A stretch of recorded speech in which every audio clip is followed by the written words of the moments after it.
हरे कृष्णा। सभी भक्तों का स्वागत है। भगवत गीता का सुंदर पाठ आप सुन रहे हैं। श्री कृष्ण हमें दिव्य ज्ञान दे रहे हैं। अध्याय नंबर 6 जिसका शीर्षक है ध्यान योग। श्री कृष्ण हमें ध्यान योग के बारे में बता रहे हैं कि किस तरह से ध्यान किया जाता है, किस तरह से भक्ति की जाती है। अभी करंटली हमें श्री कृष्ण ने ये बताया लास्ट एपिसोड में कि हमारा जो व्यवहार होता है आम जीवन में, हम किस चीज के प्रति आकर्षित होते हैं वह हमारे पूर्व जन्म के ऊपर आधारित होता है। मान लीजिए आज हम भक्ति करते हैं, थोड़ी सी भक्ति कर लेते हैं, तो अगला जन्म जब हमें मिलेगा, पहली बात तो ये सिद्ध हो गया कि हमें अगला जन्म मनुष्य का मिलेगा अगर हम इस जन्म में भक्ति करते हैं। तो भक्ति करने से अगला जन्म मनुष्य का हमें मिल गया, तब क्या होगा? तब हमारा आकर्षण भक्ति की तरफ ही रहेगा। चाहे वह इस परिवार में जन्म ले कि जहां पर भक्ति ज्यादा नहीं होती, लेकिन उस व्यक्ति का आकर्षण हमेशा भक्ति की तरफ ही रहेगा। जहां भी कीर्तन होगा उसकी तरफ आकर्षित रहेगा। इस तरह से श्री कृष्ण बता रहे हैं। थोड़ी सी अगर ज्यादा भक्ति होगी तो उसको परिवार भी वैसा ही मिलेगा जहां पर उसको ऐसा एनवायरनमेंट मिल सके कि आसानी से भक्ति कर सके। तो इस तरह से श्री कृष्ण हमें अलग अलग जन्मों के बारे में बता रहे हैं कि अगला जन्म हमें कैसे मिलता है, किस तरह हम आकर्षित होते हैं। अब आगे श्री कृष्ण अब क्या बताएंगे, इस अध्याय के लास्ट के 2 श्लोक अब बचते हैं, वो आज हम कवर करने का पूरा प्रयत्न करेंगे। उसके बाद नेक्स्ट जो हमारा अध्याय शुरू होगा, अध्याय 7 भक्ति योग। जो पहले 6 अध्याय हो चुके हैं वो लगभग कर्म योग के ऊपर आधारित थे, जिसमें से 6ठा अध्याय ध्यान योग था, लेकिन एक मोटे मोटे रूप से देखें तो वो कर्म के ऊपर डिपेंड थे।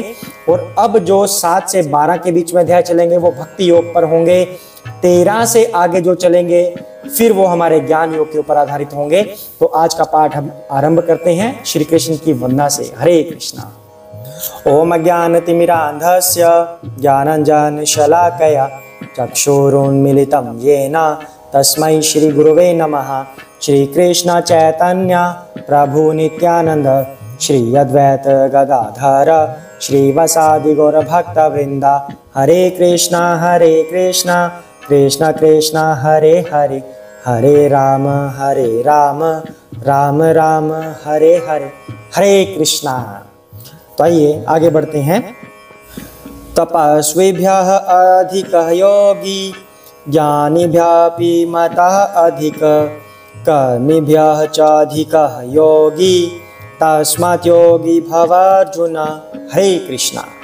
योगी पुरुष तपस्वी से, ज्ञानी से तथा सकाम कर्मी से बढ़कर होता है। अतः हे अर्जुन तुम सभी प्रकार से योगी बनो। हरे कृष्णा। तो यहाँ पर योगी का मतलब क्या होता है? योग अगर हम सीख रहे हैं, अगर किसी जगह पर भगवद गीता में योग शब्द आता है तो उसका सीधा सीधा सा मतलब होता है भक्ति योग। योगी का मतलब कि हम भक्त बने। एक भक्त तपस्वी से भी ऊपर होता है, ज्ञानी से भी ऊपर होता है, सकाम कर्मी से भी ऊपर होता है। इसके बारे में हम नेक्स्ट श्लोक पूरा करने के बाद तब जानेंगे एक चार्ट की हेल्प से कि कैसे ये उनसे बढ़कर होता है। अभी श्री कृष्ण ने ये बताया कि भक्त इन सब से ऊपर होता है, वह कैसे होता है वो आगे जानेंगे। अब नेक्स्ट श्लोक करते हैं।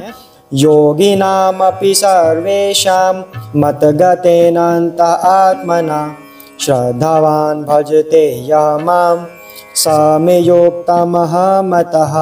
हरे कृष्णा। और साथ में भगवान कह रहे हैं कि जो योगी होता है वो सभी तपस्वी, ज्ञानी, सकाम कर्मी से बढ़कर होता है। और समस्त योगियों में से जो योगी अत्यंत श्रद्धा पूर्वक मेरे परायण है, अपने अंतःकरण में मेरे विषय में सोचता है और मेरी दिव्य प्रेमा भक्ति करता है, वह योग में मुझसे परम अंतरंग रूप में युक्त रहता है और सबों में सर्वोच्च है। यही मेरा मत है। हरे कृष्णा। तो श्री कृष्ण यहाँ पर कह रहे हैं कि जो योगी होता है वो सबसे ऊपर होता है, यानी कि जो भक्त होता है वह सभी से ऊपर होता है। यहाँ पर एक शब्द बोला गया है कि जो मेरे विषय में हमेशा सोचता रहता है। अब सोचता तो वो भी है जो अष्टांग योग करता है, क्योंकि वो ध्यान में मग्न रहता है, वह भी तो भगवान को सोच रहा है। लेकिन उससे भी ऊपर भगवान भक्त को कह रही हैं कि वह मुझे सबसे अधिक प्रिय है, वह इन सब से ऊपर है। यहाँ पर भगवान कह रहे हैं श्रद्धावान भजते यानी कि जो व्यक्ति श्रद्धा से मुझे भजता है, मतलब क्या हुआ, भगवान का नाम तो सभी ले रहे हैं आजकल, अब अष्टांग योग वाला भी ले रहा है, ध्यान वाला भी ले रहा है, लेकिन जो श्रद्धा से भजे मतलब जो सेवा करता है, सेवा करने वाला भक्त होता है। बाकी लोग सिर्फ मतलब पूजा करते हैं, लेकिन सेवा करने वाला सर्वोच्च होता है, ऐसा भगवान कह रहे हैं। अब इस दोनों श्लोकों को हम इस तरह से समझते हैं कि भगवान किन किन कैटेगरीज में इनको डिवाइड करते हैं कि कौन पहले होता है, कौन उससे ऊपर होता है। सबसे पहले कैटेगरी आती है पशु की, एनिमल। जो व्यक्ति बिल्कुल इग्नोरेंस में है, मदिरा पीता है, मांस खाता है, वो सारे कर्म करता है जो शास्त्रों में निषेध किए गए हैं, उन्हें तो किसी कैटेगरी में रखते ही नहीं, उसकी तो हम बात ही नहीं करते। उससे ऊपर क्या आता है, उससे ऊपर आएगा सकाम कर्म। अब सकाम कर्म क्या होता है कि किसी फल की इच्छा को रखकर कोई कर्म किया जाए, जैसे कोई ना कोई हवन किया जाए कि मुझे ये चाहिए, इसके लिए मुझे वो देवता प्रसन्न करने हैं, इसलिए मैं ये कर्म करूं, सकाम कर्म। या कोई और भलाई का काम करना कि इससे मुझे स्वर्ग की प्राप्ति होगी, सकाम कर्म। सकाम कर्म में क्या होता है, व्यक्ति पूरा का पूरा फल स्वयं लेना चाहता है, थोड़ा सा फल वो किसी और को दे सकता है, किसी देवी देवता को दे सकता है या भगवान को दे सकता है, थोड़ा सा, सारा नहीं, ज्यादा फल वो अपने पास रखता है। एक्टिविटी जो उसकी होगी वो उसी तरह से होगी जिस वजह से उसको फल मिलेगा, उस तरह की एक्टिविटी वो खुद निर्धारित करेगा कि मुझे ये वाली एक्टिविटी करनी है जिससे मुझे ये फल मिले। यानी कि वो एक्टिविटी भी भगवान के अनुसार नहीं कर रहा और फल भी वो भगवान की तरह नहीं यूज कर रहा, वो खुद के लिए यूज कर रहा है। उससे ऊपर क्या होता है, निष्काम कर्म। अब निष्काम कर्म सकाम कर्म से श्रेष्ठ कैसे है, क्योंकि वो फल की इच्छा के बिना कार्य करता है, बिना किसी स्वार्थ के, उसे कहते हैं निष्काम कर्म। लेकिन निष्काम कर्म में होता क्या है, सकाम से कैसे श्रेष्ठ है, इसमें जो फल होते हैं वो अर्पित कर देता है, भगवान को अर्पित करे या किसी और को अर्पित करे, वो फल अर्पित कर देता है, लेकिन एक्टिविटी उसकी वो होगी जो वह चाहता है।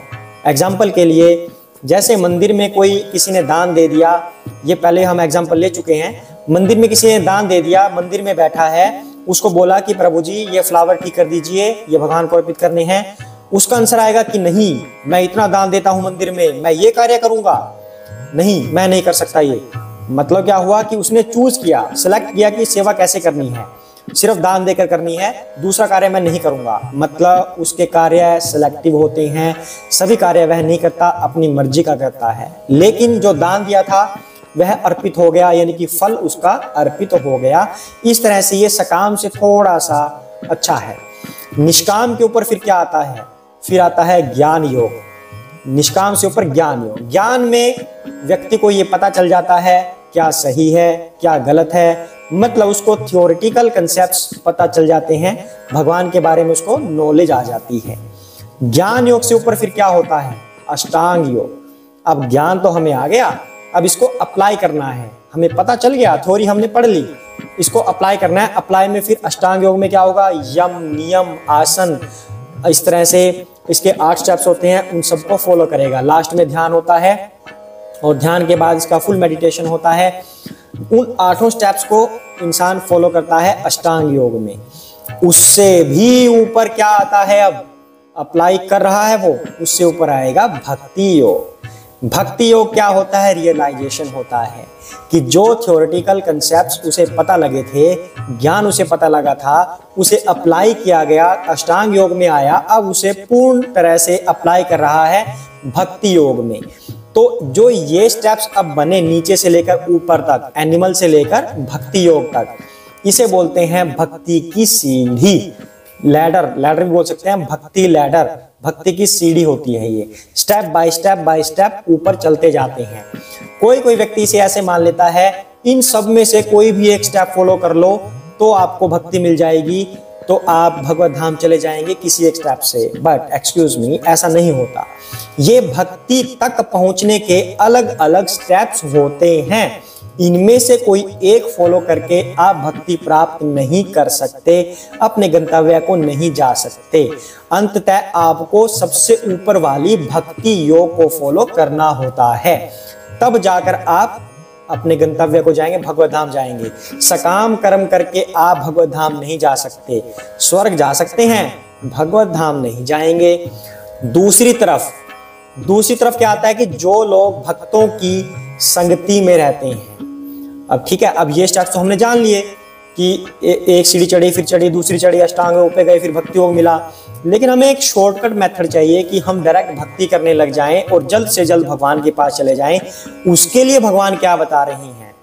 उसके लिए जो भक्तों की संगति में रहता है, सबसे पहले वो संगति में आया भक्तों की संगति में आने से क्या हुआ, फिर वो साधना भक्ति में लगा। साधना भक्ति के बाद भाव भक्ति के बाद प्रेम भक्ति। तो ये स्टेप्स हुए ओनली, जैसे वहां पर इतने सारे स्टेप्स थे, सकाम, निष्काम, ज्ञान, अष्टांग और फिर भक्ति योग। इसमें शुरू से ही वो भक्ति कर रहा है। जैसे कि कोई टेंपल में फर्स्ट डे आता है, क्या उसी दिन से भक्ति करने लगता है? उसी दिन से भक्ति वो नहीं करता, बल्कि डिवोटीज की एसोसिएशन में आता है। एसोसिएट होने के बाद वो पता चलता है उसको कि हमें भक्ति करनी चाहिए, तब वो साधना भक्ति करता है। साधना भक्ति क्या होती है कि सिस्टमैटिक भक्ति होती है कि हमें ऐसे करना चाहिए, हमें सिस्टम पता लगता है, नियम पता लगता है, तब साधना भक्ति होती है। साधना भक्ति को जो व्यक्ति पार कर लेता है, इसका मतलब उसने तीनों गुणों को पार कर लिया है, रजोगुण, सतोगुण, तमोगुण, तीनों से वो परे हो गया है। तब वो साधना भक्ति से ऊपर उठता है और भाव भक्ति में आता है। अब जैसे कि इनके नाम से ही पता चल रहा है भाव भक्ति, कि किसी व्यक्ति के अंदर भगवान के प्रति भाव उत्पन्न हो गया है, वैसे वो भक्ति कर रहा है। अर्थात उसके तीनों गुणों को उसने जीत लिया है, तब वो भाव में आया। और भाव से भी ऊपर प्रेम भक्ति, जब हमारा भगवान से प्रेम उत्पन्न हो जाता है, जैसे कि एक बीज से पौधा बन जाता है। भाव भक्ति एक बीज है, प्रेम भक्ति उसका पूरा फलित पौधा है। प्रेम भक्ति में अगर कोई व्यक्ति लग गया तो बस फिर वो भगवत धाम जाएगा ही जाएगा। तो हमारा मोटिव क्या होता है? इन स्टेप्स को फॉलो करना। ये 4 स्टेप्स में ही सब कुछ हो गया।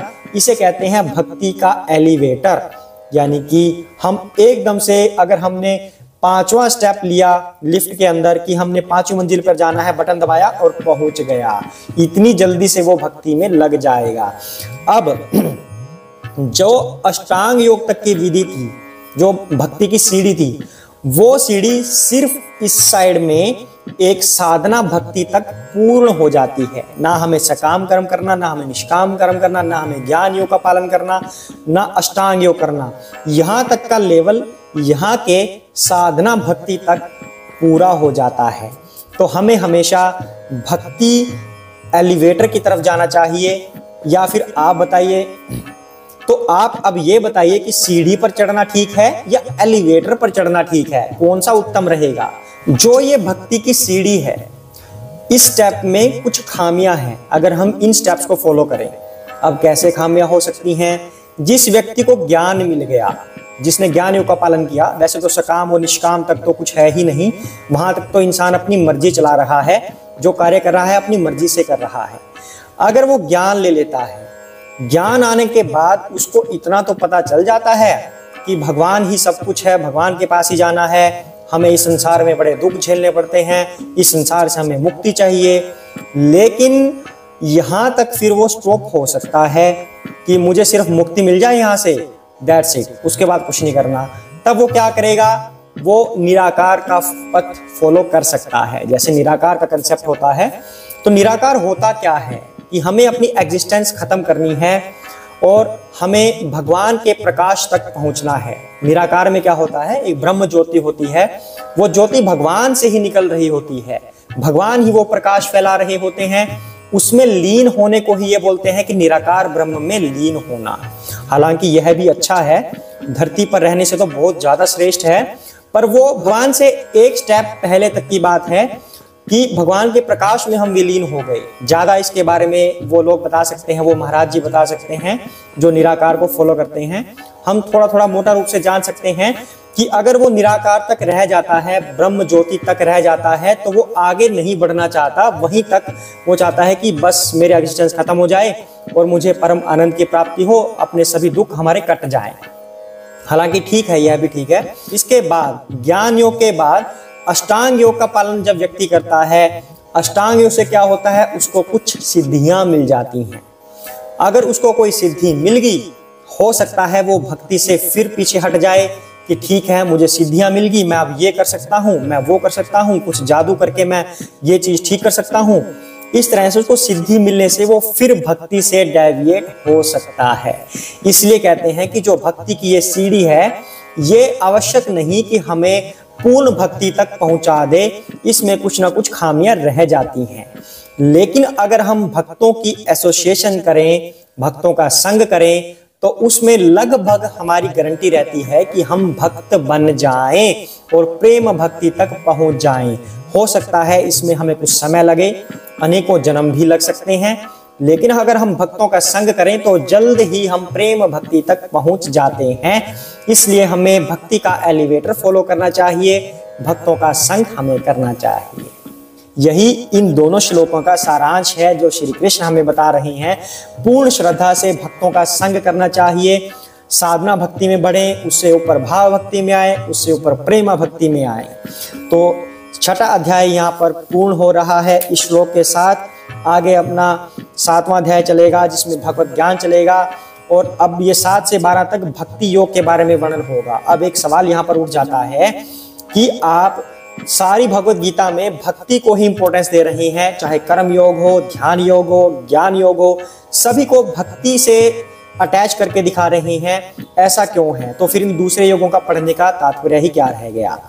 ये बात यहाँ पर जानने की आवश्यकता है कि भगवान का इस भगवत गीता को बोलने का मोटिव क्या है। हम सबको भक्ति में लगाना, यानी कि पूरी गीता का ये मोटिव है कि भक्ति में लगना चाहिए व्यक्ति। तो उस मोटिव को ध्यान में रखते हुए हमें ये सब पढ़ने हैं और सुनने हैं। इसलिए बार बार भक्ति के ऊपर जोर दिया जा रहा है, ताकि अंत में जाकर ये ना लगे कि ओहो हमने तो इतना दिमाग लगा लिया ध्यान कैसे करना है, लास्ट में कंक्लूजन निकला कि हमें तो भक्ति करनी है, तो फिर इतनी मेहनत का फायदा क्या हुआ। इसलिए हमें स्टेप स्टेप पर, हर स्टेप पर ये बात ध्यान में रखनी है कि हमें भक्ति योग का पालन करना है। तो आज के लिए हम इतना ही करते हैं। छठा अध्याय पूर्ण होता है। सभी साथ में बोलेंगे जय श्री कृष्ण चैतन्य प्रभु नित्यानंदा श्री अद्वैत गदाधर श्री वसादि गौर भक्त वृंदा। हरे कृष्ण कृष्ण कृष्ण हरे हरे, हरे राम राम राम हरे हरे, हरे कृष्ण।